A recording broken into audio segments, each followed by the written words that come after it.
coming to you live from Shanghai, China. Welcome to another edition of Q&A with the Coach, live. So let me know if you can hear me. Is the audio coming through? Is the video coming through?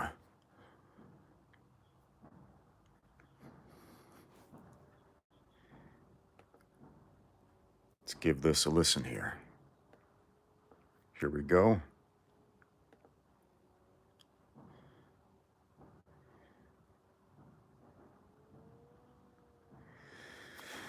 Okay, we've got a few folks watching right here. Cool. Welcome, welcome. Can you hear me? Folks at home, can you hear me?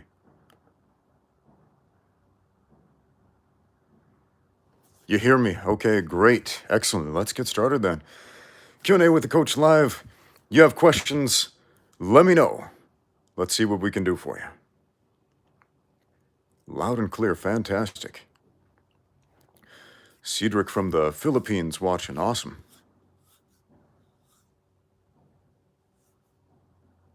You want to ask a question but can't think of one? I'm sure you'll think of one later. All right, we got a question from Lucas. He's training for a no-gi tournament for a month now.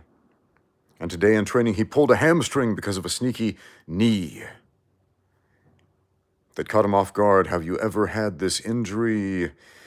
Yeah, I've pulled hamstrings and other muscles. Just takes time to heal, that's all. Probably one of the most important things to do for injury prevention, strength training, and stretching. Always be strengthening, always be stretching. Always work on your basic fitness, man. And do not neglect your warm-ups, man. Warm-ups are super important. But I'm sorry that happened to you, man. Just rest, recover, rehab, get back at it, man. Jake Paul or Ben Askren, please reply immediately. I made a video about this. I didn't really make a prediction. I just told you who I wanted to win. And that was Ben Askren. Why do I want Ben Askren to win? For the simple reason that if Jake Paul wins, Jake Paul's been boxing how long? Like 2 years? It kind of seems like an underdog story of one type. At the same time, he's a bigger fighter. He's had boxing matches and so on, but he's been training a very limited time. He's going up against a high-level MMA guy, high-level wrestling champion, and I don't know, I just feel like it sends the wrong message if you essentially have a beginner amateur beat a professional, even at a different sport, because what is going to happen if Jake Paul wins? Anytime I make videos, I'm going to get 100 annoying comments. But Coach, what about that one time that Jake Paul beat Ben Askren? Doesn't that prove? No, it proves nothing. Next question. Could I sing The Curse from Rigoletto feature family films? I haven't seen that.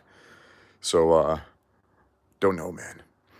Bruh, it's 8 a.m. Over here in Shanghai, it is 1:38 p.m. in the afternoon. There are different time zones across the world. If Jake Paul wins, MMA is dead. Yes, absolutely. If Jake Paul wins, the UFC will just close its doors. They'll call it quits. It's done, son. They're done. No, we're going to get annoying comments, man. We're going to get annoying comments. It's kind of like anytime I make a video where I suggest the revolutionary idea that when you have two fighters who are equally skilled and equally aggressive, the larger and stronger man is going to win.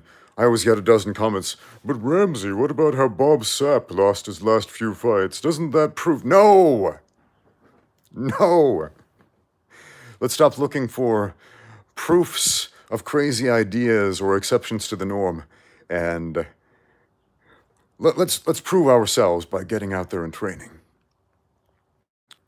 Okay. Oh, wow, we got a super chat from Joe Anderson. Thank you very much, sir. So, Joe Anderson says, is Kung Fu good for the streets? Man, Kung Fu. Kung Fu.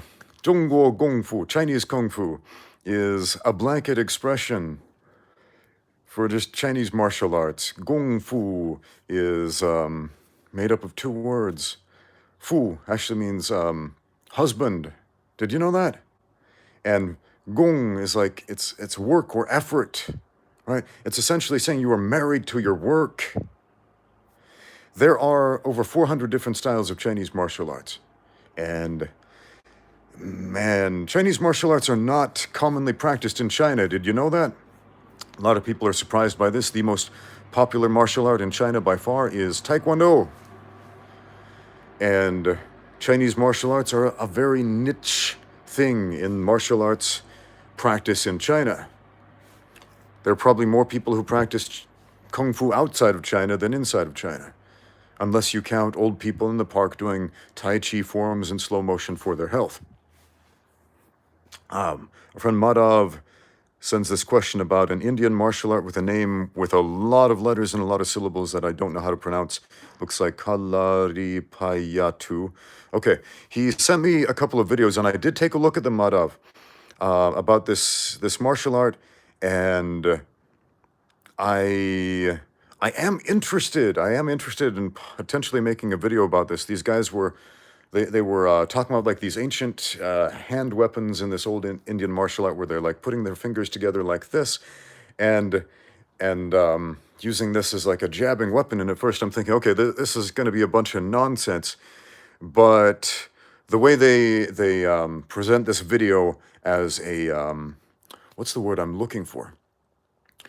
Not a this is what you do in the streets when somebody's attacked. No, it's nothing like that. It's a essentially a historical reenactment, kind of like HEMA, historical European martial arts. You don't go into that to become the best fencer. You go into that to essentially have a revival of antiquated fighting styles and to essentially celebrate and remember the way that people fought in ancient times according to these old codices. So those videos were really interesting, Madhav. I'm glad you sent me those. I would be very interested in making a video about that in the future. Okay, what other questions do you have? Prime Bruce Lee versus Jake Paul, who wins? Man, we have no idea how good Prime Bruce Lee was, to be honest. And at the same time, do we really know how good Jake Paul is? We've seen him fight who? Like a basketball player? He's never really had a real boxing match, you know? So I don't even know what to say about that. So this upcoming fight between Paul and Ben Askren is going to be very telling, not just about what Ben Askren can do in a boxing ring, but what, Jake Paul himself can do in a boxing ring. Because we've never really seen him, we haven't seen him tested. We haven't really seen either of these guys tested, to be honest. Patrick wants to know, first ever live stream, how do I get involved? How do I get my roommate involved? I was thinking to introduce the idea of playing rather than sparring, but I don't know. Okay, how do you get your roommate involved in sparring? I thought you were saying, how do I get him involved in the live stream? In which case you just say, hey, come on over and listen to this live stream. But yeah, the idea of playing in the ring for sparring instead of fighting in the ring, man, that's super important. I got a question earlier today. A fellow sent me an email, and he was complaining about injuries that he had, and injuries from sparring. And he essentially said, how hard should we be sparring? And I said, look, take all of the power out of the equation. All of it. All of it. And that might be a big crushing blow to your ego because you want to show off a little bit. Or you might feel like, oh, this punch would have stopped you if I put power behind it. And I want you to respect my sparring. But yeah, take all of the power out of it at first. And that's gonna help you get a lot more time in the ring than you would have otherwise. Do I have tips for agility workouts? Practice the movements that you want to use in a fight. Practice them about 5 minutes a day if they are mechanically complex. And do that consistently over the course of several years, and you will find that you will develop the type of agility that you want. If you're asking like, will running an agility ladder have direct crossover into, say, my boxing footwork or something like that. It won't make you worse. It absolutely won't make you worse. Anything that makes you a better athlete makes you a better fighter. But how much crossover there actually is, we don't know exactly. Am I a BJJ black belt? I am not a belt. I have a BJJ purple belt currently, but I am not a belt. I'm a human being.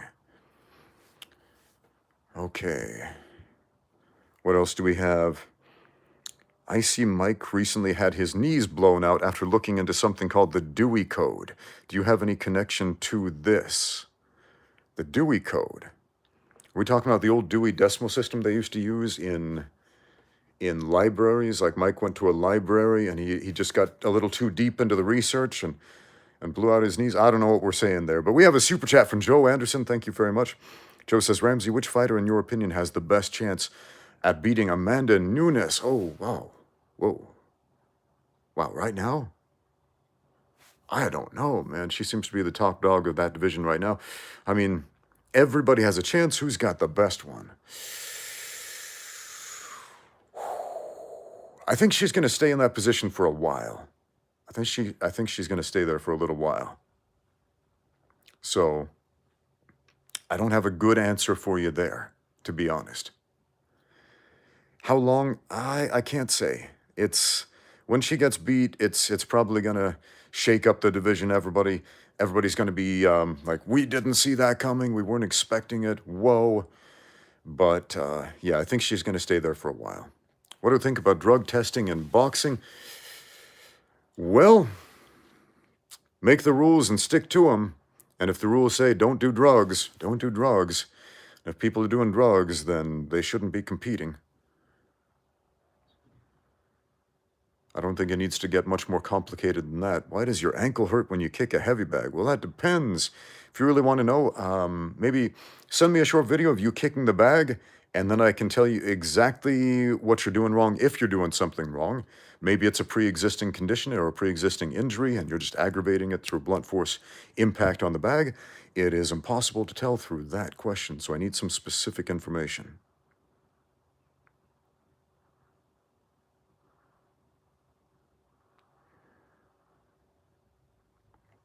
Tips for day-by-day training. Be consistent. Be consistent. There is no replacement for consistency. Absolutely none. There is... The athletes I have seen improve the most are the ones who are the most consistent with the little things. Not the big things, but the little things. For example, the guys who shadow box for 3 rounds every day outside of their regular training when nobody's telling them to. The guys who stay around for 5 to 10 minutes after class and do some mobility or flexibility work. Those are the guys who tend to excel in the long run. The guys who go to the weight room and do some lifting. LeRoyal Flush says bench or squat for fighters. Squats all day long. The guys who do squats instead of bench press. Man, those are the guys where you notice the differences.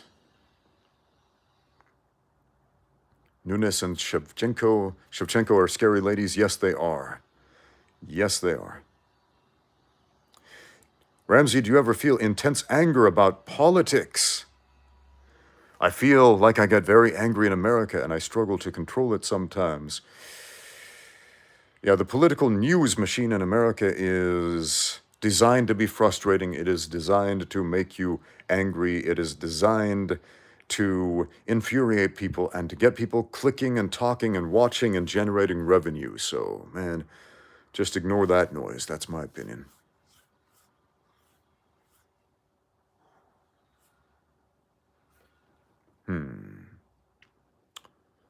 What else do we have?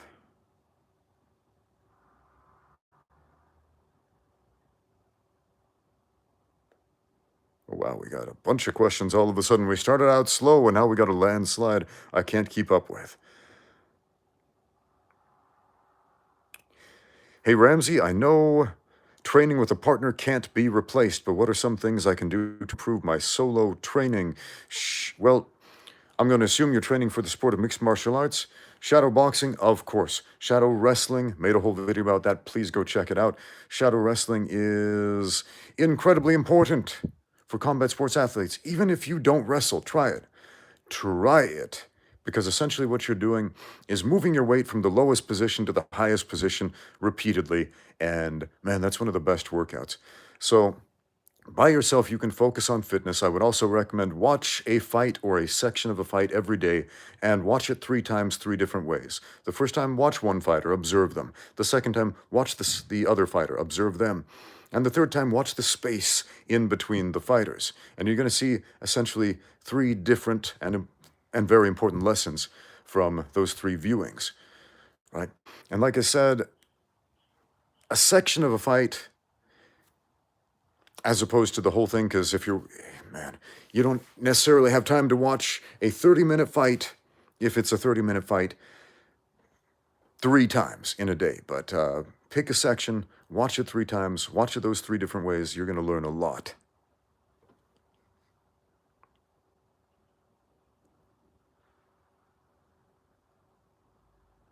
Mr. Moth wants to know, were Chinese wrestling jackets only for wrestling, or did people wear them in everyday life at some point in ancient history? All right, if you look at northern Beijing, Shuaijiao, the Chinese jacketed wrestling, where they have those sleeveless jackets. Mr. Moth wants to know if people actually wore those things in real life. Well, those jackets are based on clothing that is similar to what people have worn in the past, in the same way that, say, the judo gi or the karate gi is based on older Japanese clothing. Okay. Let's see here. So, yeah, do people actually dress like that in real life today? Not very often.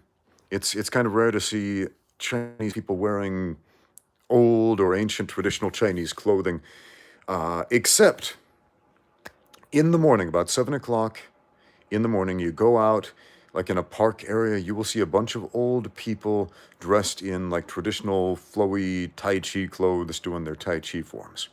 That's about the only time you'll see people wearing those that style of clothing, except sometimes around Chinese New Year, you'll see old people wear more traditional Chinese clothing at home with their family when they're having like a Chinese New Year dinner. Is it true that I worship Moloch? No. No, that is not true. Moloch. I don't know where you guys are getting these crazy ideas. All right. Favorite BJJ submission or most used submission? All right, if I could only use 3 submissions in Brazilian Jiu-Jitsu, they would be the following. The rear naked choke, because it's the highest percentage. The triangle choke, because it gives you the most control and it is the most versatile. And the heel hook, because it is the great equalizer. Where is my gym in Shanghai? You will be there in the city in July. Awesome. I hope you come and join us. I'm actually working at 2 different gyms right now. One is called the Extreme Fight Club. We just changed the name this weekend from the UFL gym to the Extreme Fight Club. And that is on Huchuan Road, 2029 Huchuan Road, 2nd floor of the building. And the other one is Animal MMA. That is in the Putuo district. You can find me there on Thursday and Saturday evenings. So I'm working at 2 different gyms. Come join me if you are in town. All right, we got a super chat. Don't want to miss that one from Josh and Jesus, who says, how would Jack Johnson have done in MMA? With the skill set that he had as a boxer, probably not very well, but Jack Johnson was a very gifted athlete, and if he had the opportunity to train for the sport of MMA, I'm sure he would have done great. And more than that, aside from his athleticism, Jack Johnson knew how to sell a fight. Man, that guy knew how to sell a fight before selling a fight was a thing that people knew how to do. And he knew how to do it at a time where it was incredibly unpopular for him to be doing so. Man, if you want to see a great documentary, Unforgivable Blackness. Unforgivable Blackness, the Jack Johnson story. Go watch that. Right now, being able to promote yourself in mixed martial arts is almost as important, if not more important, than your actual mixed martial arts skills. So again, if Jack Johnson had current training methods, if he trained for the sport of MMA, man, that dude would promote himself to the top with the skill set that he had in interpersonal skills. We have another super chat from a boy with small muscles who just sent in a donation. Hey, thank you so much. I appreciate it. No question there, but cool. Are boxing hands superior to those of Muay Thai? Boxers are generally better at boxing than Muay Thai fighters are at boxing. Muay Thai fighters are generally better at Muay Thai than boxers are at Muay Thai. We develop skills based on the time we invest into those skills. It is that simple. Is tempo important for boxing? Is it bad to shadow box to the tune of a song you were listening to? All right, those are two different questions. I was teaching a combination the other day at the gym, yesterday, in fact. I taught two classes about this, very simple one. You throw a 1 and a 2, and then you take a slip step to your right, you pivot, and you throw another 2. Okay? So what ended up happening? This combination should take you 4 beats of time. 1, 2, slip step, 2. 1, 2, 3, 4, right? But what ended up happening is most of the students were taking 5 beats of time to use this combination. They would go 1, 2, pull back, that's 3, slip step, that's 4, and then 2, again, that's 5. So 5 beats. If you are using 5 beats of time to do something that should only take 4 beats of time, you're going to miss out on one of those beats of time, and it only takes 1 beat of time to punch you in the face. So we had to nip that in the bud. Speed is a big misnomer. We got a super chat I'm missing. Hold on, folks. Hold on. We'll get to this question, Steve, in just a minute. Oh, I won't forget you. But I'm going to finish this thought here. Speed is kind of a misnomer because, just hurrying up like a spaz is not going to help you nearly as much as understanding timing. Being in the right place at the right time is much, much better than moving fast. When you're in the right place at the right time, when you're using the appropriate number of beats of time to get your work done, you're going to beat the fast guy. And you're going to seem faster by comparison, even if you're actually moving slower. There is a limit to how fast the human body can actually move. A very finite limit. The fastest guys in the world are really not that much faster, relatively speaking, than average people. So, if you have above average timing, man, you'll do very well. Now, Steve Maxwell has this question. Tips for short and light guys. Man, hone your technique. Hone your technique, man. There's an endless supply of videos out there on YouTube saying how to beat the bigger, stronger fighter if you're small and short and light, etc. And the honest answer is, when you're fighting someone bigger or stronger or longer with a better reach, your technique has to be much better than theirs. That's simply how it is. It has to be much better than theirs. So do your homework. Become a dedicated student of the game. If you're a short guy, man, my first MMA coach, the great Shane Brenner, man, love that dude. Short man, and man, this dude knows his technique, man. He knows his technique. There's a popular saying in Jiu-Jitsu, you should learn technique from a small man who's good, I should say, because he's a guy who had to learn the technique to beat the bigger guys, right? Now, that's not the only way to learn, but, it's not terrible advice. Okay, what else do we have? You guys have so many questions about Icy Mike today. Is he training with nationalist death squads? Sure, why not? I have no idea. Am I a descendant of the Nephilim? Are those the giants from the Bible? from the Old Testament in the book of Genesis. It talks about how back in those days there were giants in the earth, the Nephilim and the what were the other ones called? Like two races of giants were mentioned in the Old Testament. No idea. I'm not that big of a guy. Oh, whoa, we got Mexican martial arts. Beanie game is fire. All right, thank you. My friend Grandmaster Jesse leaves a compliment. Man, can't beat that. Oh, whoa, we're talking about Elder Scrolls lore. Ooh, love me some Elder Scrolls. Man, that is a franchise where you can waste huge chunks of your life. But let's get back to mixed martial arts, unless you guys really want to talk about nerdy Elder Scrolls stuff. Do you guys have any questions that are not about Icy Mike? What is going on here? Icy Mike did a new video on what superhero martial arts YouTubers would be. No question mark. Okay, skip. Have you considered talking about metaphysics or generally more religious stuff? Yeah, we've talked about metaphysics and generally more religious stuff on this channel fairly consistently.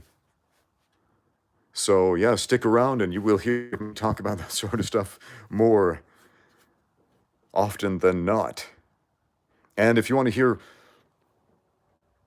exclusively religious stuff, check out my other channel, Ramsey Reads the Bible. Yes, it's a real thing. I have a channel called Ramsey Reads the Bible where I read the Bible and comment on each chapter. All right, we have another super chat from a skinny boy with small muscles who says, what is the best mindset for throwing serious shots in a fight? Can I throw some good shots in sparring? Or I can throw some good shots in sparring, but in a fight, I find myself faltering often. Okay, yeah, man. A lot of times we tend to convince ourselves that what we do in the gym and what we do in a fight are two different things. And yes, they are, but at the same time, we convince ourselves it's not translatable when it actually comes to fight time. There is an excellent video I would recommend from Gabriel Varga. Go check him out. He's a world kickboxing champion. He fought in Glory, fought in what's that one? Bellator, and so on. If you don't know Gabriel Varga, go subscribe to his channel. I love that guy. He had this excellent video, a fairly recent one, titled something like 5 Things They Don't Tell You Before You Fight. Like 5 things that they don't really train you for in the gym that may come as you to a shock and a surprise when you get into a fight. And one of the things he talked about was the pre-fight nerves. How when he started fighting, when he started warming up, he felt like weak and slow and all this stuff on the pads. Like, what's going on here? It's different. I thought I was tough. I don't feel like I am in the gym. But when you understand that's what you are going to go through, and there's really no way to get around the pre-fight nerves. When you understand that and you accept it, then you can kind of skip that pre-fight anxiety and just go straight back to the fighting. It's a great video. I would recommend that. So fight psychology is huge. So if you take care of all of the incidentals that you can't train for in the gym psychologically, it's going to help you out a lot more. So being able to deal with the adrenaline dump that makes us feel like we can't match up to the gym version of ourselves. Now that is invaluable. Because of that, probably your first 10 amateur fights are going to suck. And you are going to feel like, you're no good. You're going to feel like you're not performing up to your potential. But those first 10 fights, all they are is getting used to that type of performance anxiety, right? Is it true that the JX Fight Club was actually held in the center city of Babylon instead of Shanghai? Huh. No. No, my friend, it is not true. Do I ever get sick of the size doesn't matter clowns? Yes, I do. But you gotta love them. They have their own sort of charm. The guys who live in the neighborhood of make-believe. It's a fun place to visit, but man, you don't want to live there. You don't want to live in the neighborhood of make-believe, my friends. How's the weather over there in the neighborhood of make-believe, by the way, for you folks who believe that size and strength don't matter in a fight? Oh, this is an interesting question. Hold on. Let me back up. Juan Diablo 666 says, how do you talk so clear? It's like everything you say is scripted. Tell us your secrets. How do I do that? Some tips. All right. How do you get the gift of the gab, my friend? How do you speak clearly and concisely?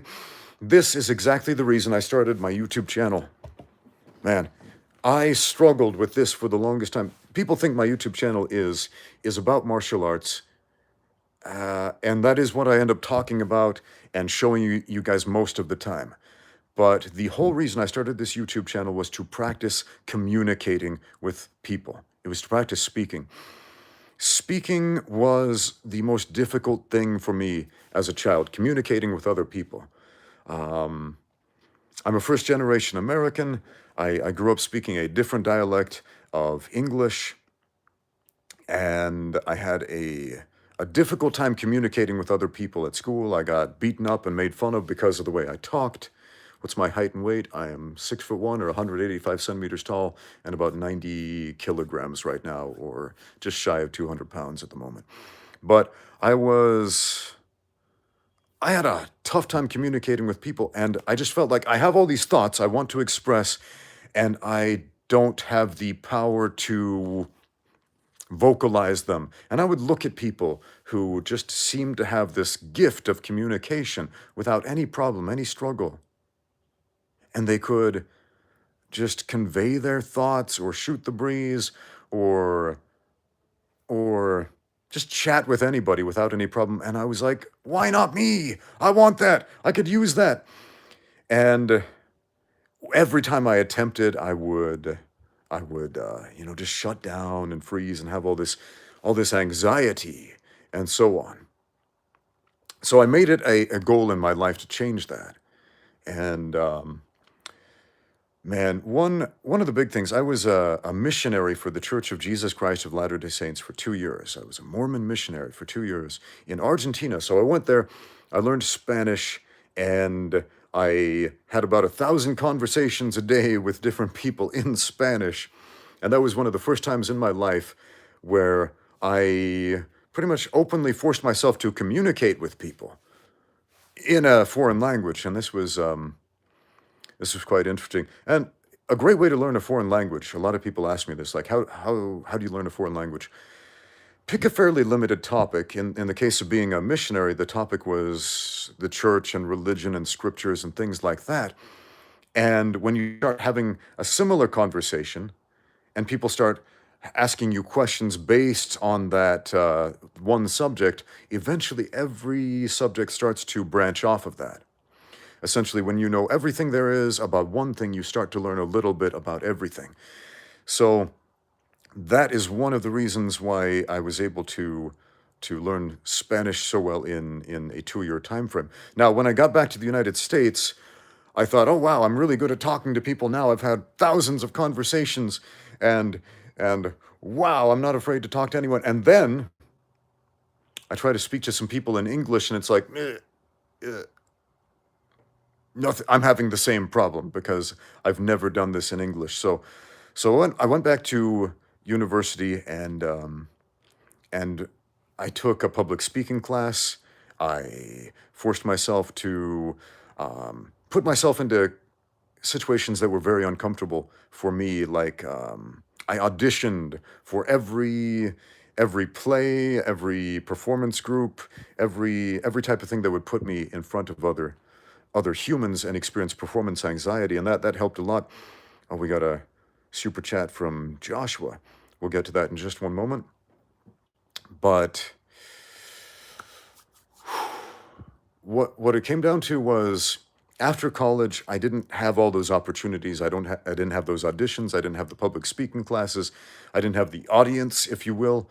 I was back in the normal world where you go to a normal job and do normal things, and then YouTube came out, like, 15 years ago or so. And I saw this and I realized, wait a minute, this This is a platform with an audience. Aha, I'm going to use this. And so I started a YouTube channel about 15 years ago.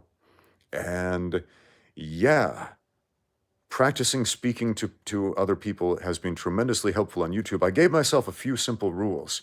And one of those was go unscripted. If I make a mistake, if I stutter, and I've struggled with stuttering and cluttering, if I do any of that, just keep going. So, again, that's been tremendously helpful for me. I hope you can use some of those methods to help you. Joshua Chan wants to know, when you say that fighters should be able to squat their own body weight on top of them as a baseline for strength, were you thinking more of a 1-rep max, 5-rep max, or 10-rep max? Well, if you're a professional fighter, you should definitely be able to squat your own body weight well more than one time. But if you cannot squat your own body weight even one time, fix that. Fix that as quickly as you can.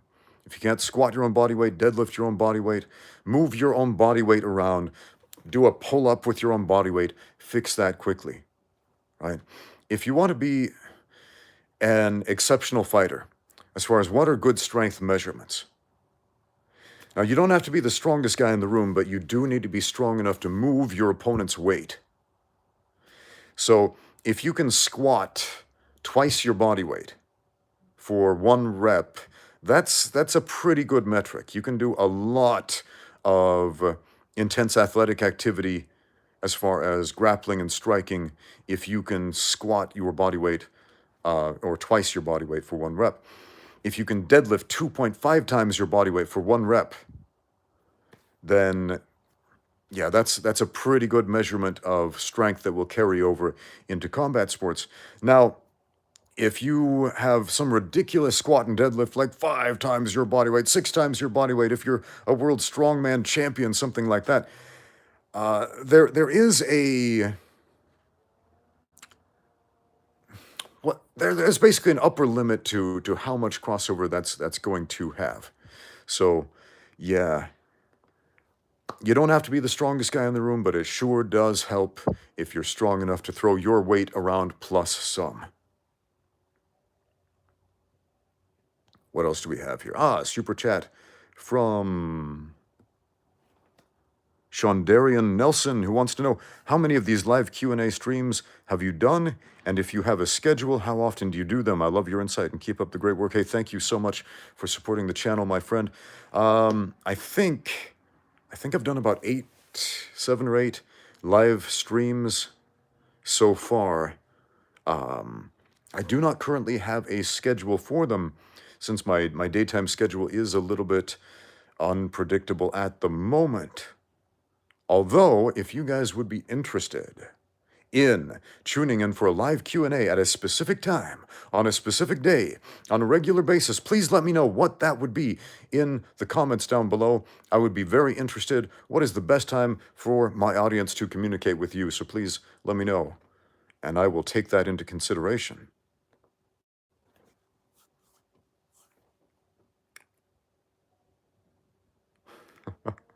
Have I considered resurrecting Jordan Chow?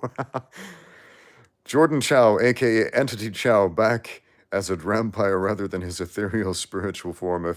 If you're new to the channel, you might not know who Jordan Chow is. If you're an old-time viewer, then you recognize Jordan Chow as my assistant in a bunch of my old videos where he stabs me with a rubber knife thousands of times in a row. Yeah, Jordan Chow, he's moving over to Germany. However, whoa, guys, I don't know if I should say this right here, but I hear there has been a sighting of none other than Captain Krav Maga here in Shanghai, and he may be joining us next week. So be excited if you know who Captain Krav Maga is, and if you don't, be excited anyway. Be excited. I'm excited about that. We're going to do another video with Captain Krav Maga, so yep, get your big boy pants on, friends.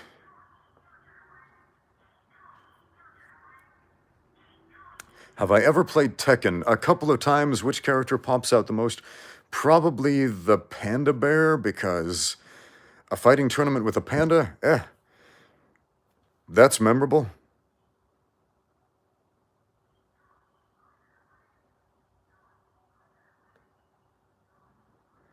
Okay, this is an interesting question.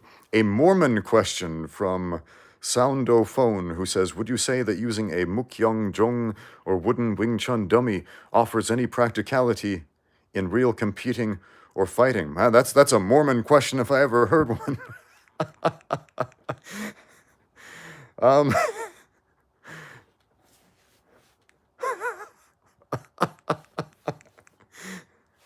Wing Chun is now Mormonism. All right. Uh, I, I'm trying to process the way you phrased that question. I've never used a wooden dummy, but I'll tell you the thing about using any type of dummy, including a heavy bag, or a double end bag, or a speed bag, or shadow boxing. Using any type of solo drill, you have to have the context of experience, right? You have to know exactly why you're placing a hand in a certain way. You have to imagine a real person reacting as a real person would. If you move, they're probably going to square up with you, right? You have to think of high probability actions that person would take, and you have to respond accordingly. So if you are a Wing Chun practitioner and you practice with a wooden Wing Chun dummy, don't just go through the motions, and this is true for a heavy bag as well. Imagine a real person there. Think about your sparring sessions. Think about fights you've had or fights that you've seen, or both, and think about how real people react when you do certain things, and react accordingly. I hope that helps.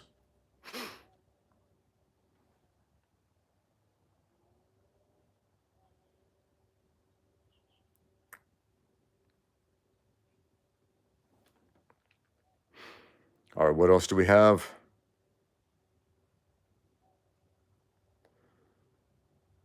What do I think of Jordan Peterson, particularly his views on the Bible?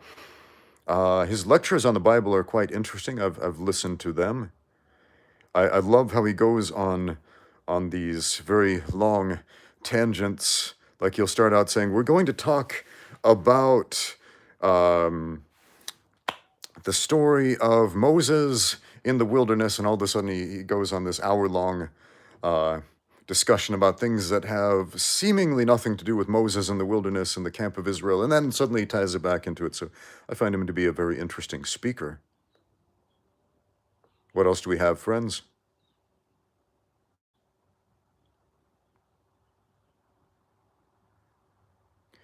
What do I think about the small beef of Red Chucks and Joe from Fight Bible?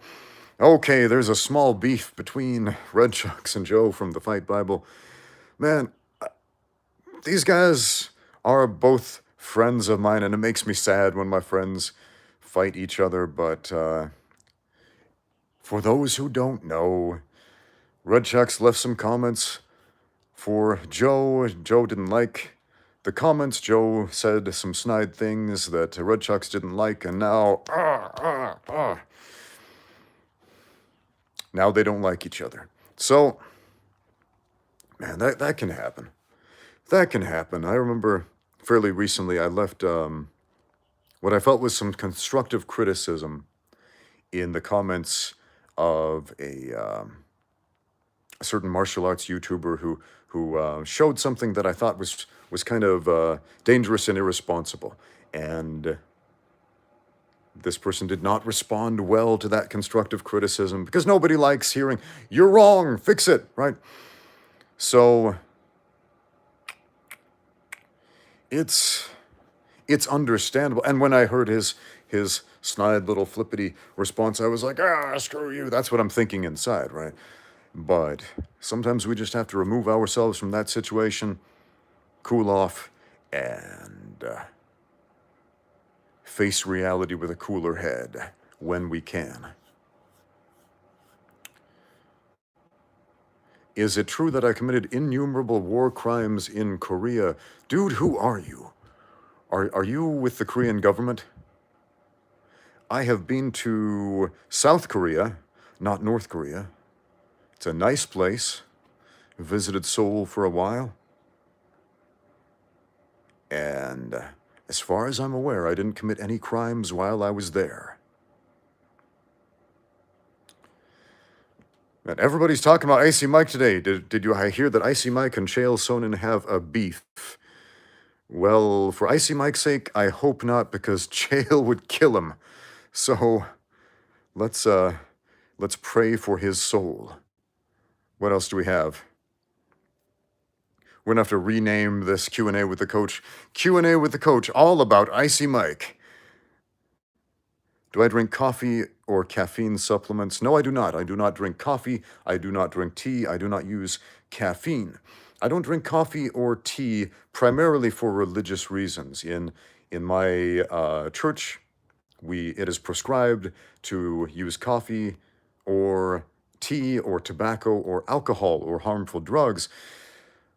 Caffeine, I don't use that simply because I don't need it and I don't want it.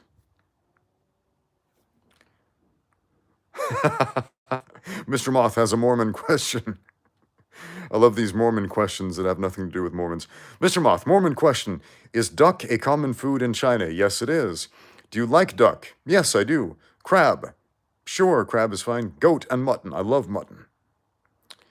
Goat, it's okay. I haven't had that very often, but mutton, I love it. These are my 3 favorite types of meat. That's a fantastic Mormon question, Mr. Moth. I love it. Amen. Okay. Bubble Whip knows lots of Mormons that down 12 cans of Monster Energy. Yeah, that's probably going to make their hearts explode eventually. It's not good for you, man.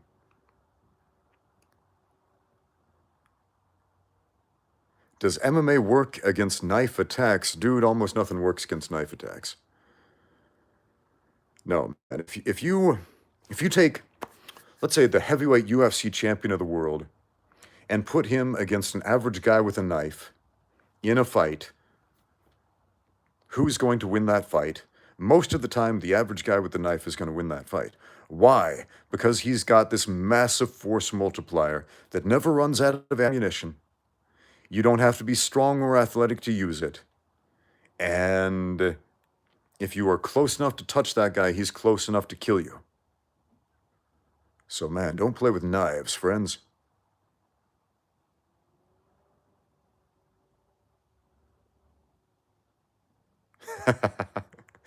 Mormons have more interesting lore than normal Christians. We sure do, man. Mormon lore is probably deeper than Elder Scrolls lore, if you come to think about it. A lovely Mexican goat dish is birria. It is stewed goat meat, very tender, juicy, and delicious. Oh, man. When I was down in Mexico, there was this fantastic restaurant in Ciudad Juarez, just across the border from El Paso, where, I should say El Paso, because El Paso's in America, right? El Paso, right? So there's this fantastic restaurant over there on the Mexico side, and I don't remember what it was called, but they had the most fantastic tacos and like grilled chicken. You could get like a rotisserie chicken there, and it was so cheap, but they would prepare an entire goat. Like they'd get the whole goat and just like barbecue that thing for you in front of you for like, oh man, it was like $20, $20 for a whole goat, man. That place was amazing. I love Mexico.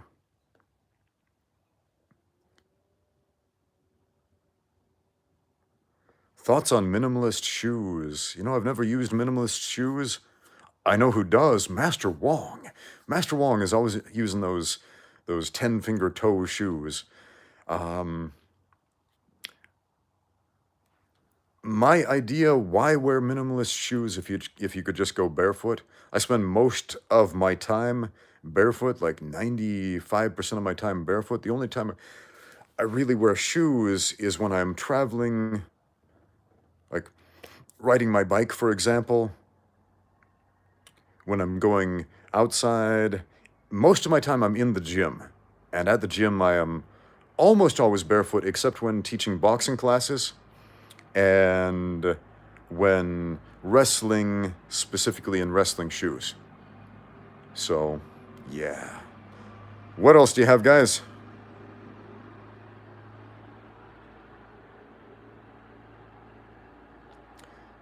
Do I believe that acrobatic stretches like backbend walks are underrated? Pro MMA fighters never talk about stretching, do they?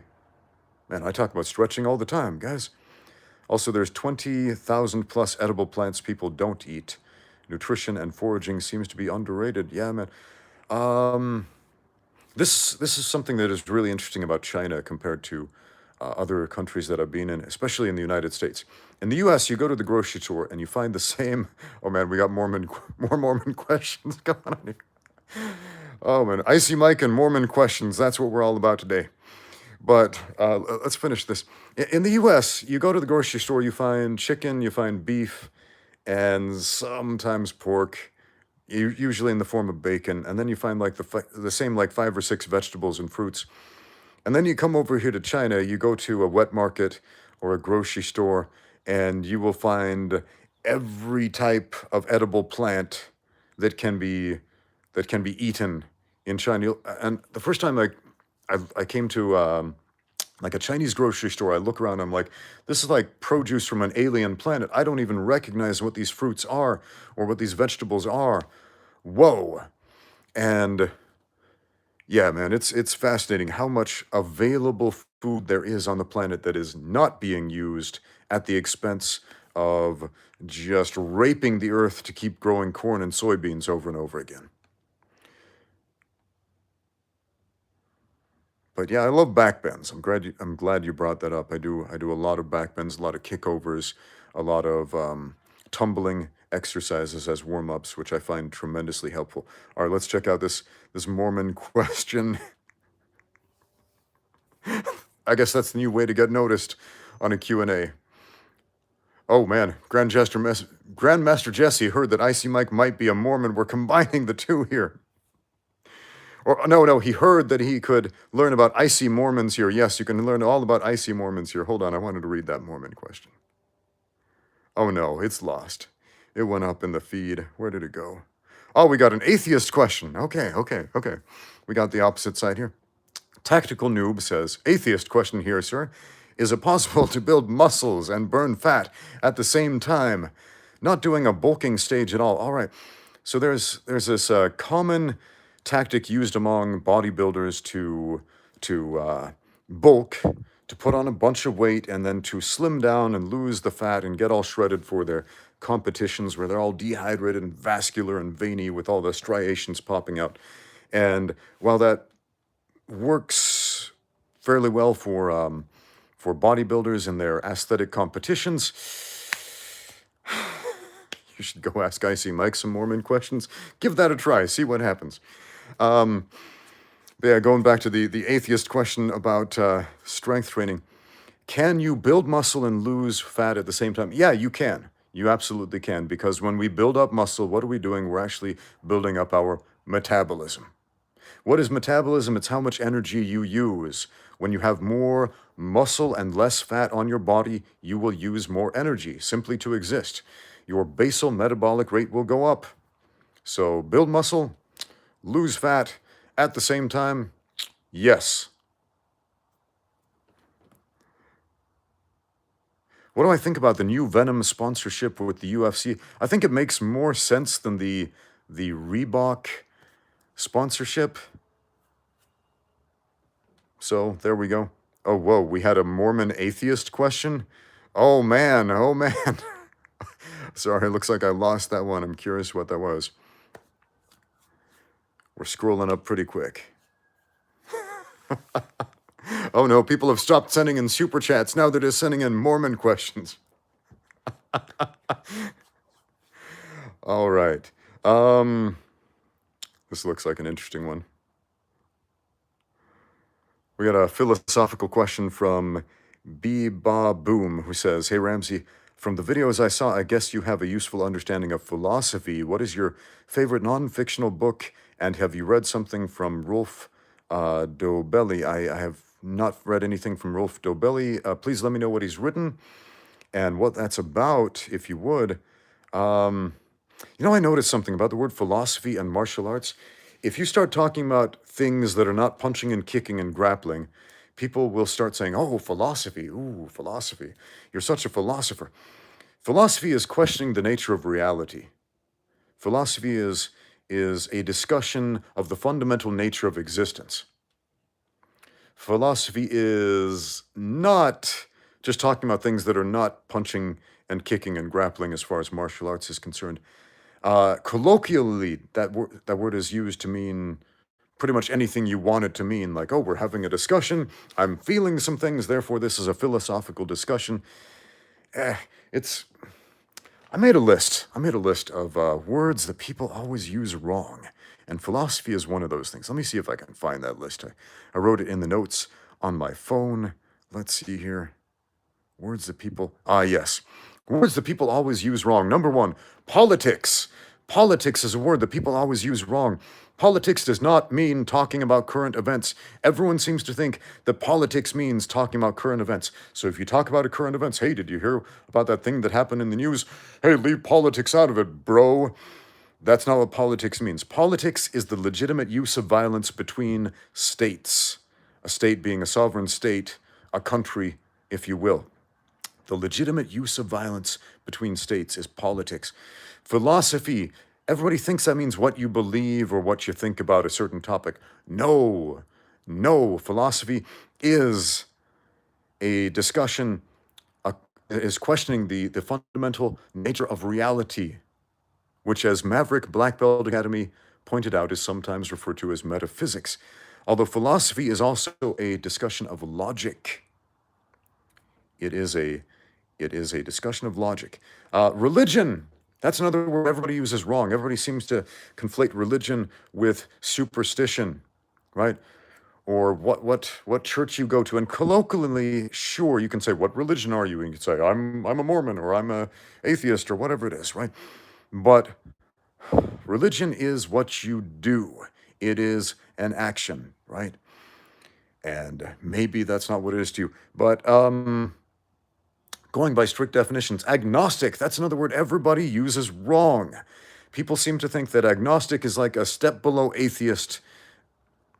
It's not. Agnostic and atheist are different. Atheist means that you don't believe in God. It means against God. Agnostic means against knowledge. It means you do not believe it is possible to know things, to have certain knowledge. And yeah, man. So if you say I'm agnostic, that means you believe it's impossible to know something for sure. For example, you can't know that God exists, or you can't not know that God exists. That's what atheism means. It doesn't mean you're just in the middle and you haven't made up your mind. So anyway, that's my list of words people always use wrong. All right, man. I love that Grandmaster Jesse is leaving some comments down here. I love that guy. If you don't know Grandmaster Jesse from Mexican Martial Arts, go subscribe to his channel right now. It's one of my favorite things on YouTube, man. Mexican Martial Arts, love that dude. All right. A Muslim question.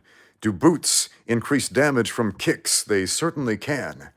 I believe that's in the Quran. I haven't read the whole thing. I read like I've read about the first 1/4 of the Quran. I never finished the book. So it's probably in the later chapters, probably. Muslim friends, if I'm being disrespectful for your religion there, I apologize. All right.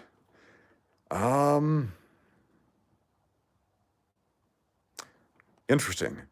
A question which is not a phenomenology question. Am I into philosophy? I think I just had the philosophy. I've read the works of some philosophers. I have listened to podcasts about philosophy. I have read some books about philosophy. Am I into it? It's not the thing that I lie awake at night thinking about, man, philosophy. Ooh, philosophy. It's not the thing that really gets my gears turning, if you will.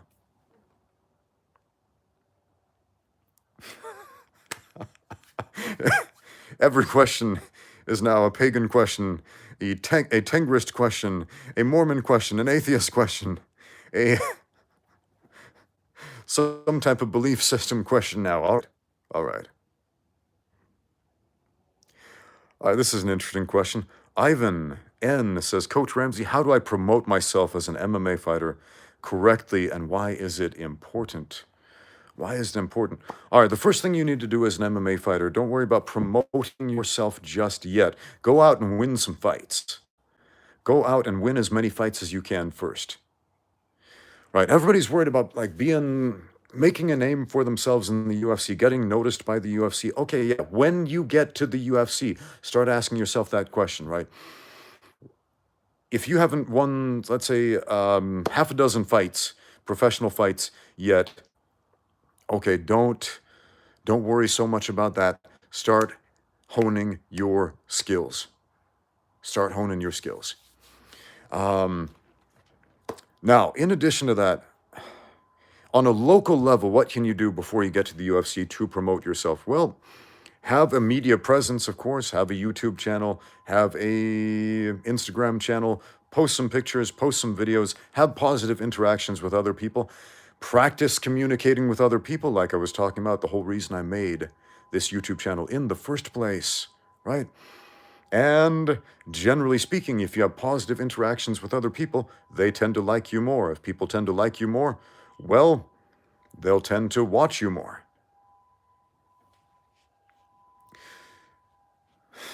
Master Wrong wants to know, a street question, which VPN do you use?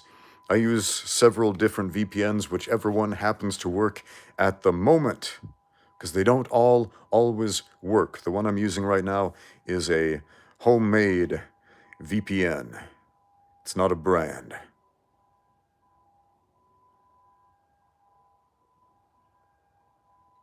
This one isn't a question, it's just a kind comment. From Crow Guy 132, he says, "Hey Ramsey, thank you for motivating to train. To push myself, I pushed myself into BJJ. I love training. I'm getting fitter, improved my self-esteem, and I got my first stripe. Hey, thank you and congratulations, my friend." It's because of comments like that that I keep making videos like this, man. I get a ton of positive comments. I get a ton of negative comments. I get comments every day from nerds on the internet telling me, you don't understand anything about martial arts because blah, blah, blah, and reasons. And then I get people who send me questions like, you've actually made a tangible difference in my life, and I got some results that have helped me. So, man, thank you. That's what keeps me going. Let's see. Okay. Ile Diablo says, I have a question. I see that UFC fighters lack athleticism and psychology of the needed level, in my opinion. Some even lack enough range of skills. Why is there classes? You mean like weight classes? Why are there weight classes? Okay, I'm confused by this question. What level of athleticism should UFC fighters have? I've received a number of similar questions to this in the comments of my videos lately. A couple of guys, not just one, but a couple of guys saying, I think UFC fighters look weak and slow compared to other martial artists who look snappy and quick. My question is, who are you watching? What fight are you watching? My second question is, have you ever been in a fight before? Because watching other people do something is a radically different thing than actually doing it. And man, fighting through rounds of punishment, when you are getting kicked in the head, when you are getting slammed on the ground, when you are carrying another man's weight who is trying his darndest to hurt you. Man. And making that look easy and trying to look powerful and in control in a situation you have very little control over. Man, let's not pretend that's something different than what it is. It's not a video game. It's not a movie. It's not a demo. It's real life, man. All right, guys. I'm going to have to take off here pretty quick. Got to go pick up my kids from school. But thank you so much for participating. Let's see if we have time for one more question. Do I have tips for dealing with people who are much faster than you? Yes, I gave them previously in the video. Backtrack a little bit when we're talking about timing. And I give you some thoughts on that. Maybe one more Mormon question. Why not? Mormon question from Alexander, who says, there was a question you answered about making a living from MMA. You only mentioned professional fighter or MMA instructor.